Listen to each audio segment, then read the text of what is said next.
Merry Christmas mga kabiyahedor. Ito ang view dito sa sa ICC Times Square. Diba? Times Square. Iloilo.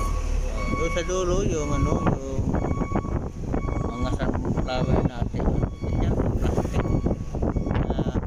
Bulaklak. So, yan ang Times Square, Iloilo. Dito tayo dito mga kabiyahedor kasi meron isang schedule na kailangan kong i-swap kasi wala talagang maparkingan.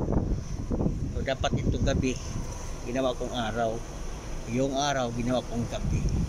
Ayan, diba? Mag-swap sila sa mga schedule ko kasi pag hindi ko yung gagawin matagalan tayo. So case to case lang ito. Ang gusto natin madali ang trabaho natin kaya kinakailangan i-swap natin ang ating mga schedule kung kinakailangan, no? Ang importante pulido ang trabaho na hindi magrereklamo ang customer. Yan lang ang pinaka-importante mga kabiyahedor, hindi magreklamo ang customer kasi pag magreklamo yan napakalaking problema sa ulo. Thank you for watching. Merry Christmas. Times Square, Iloilo.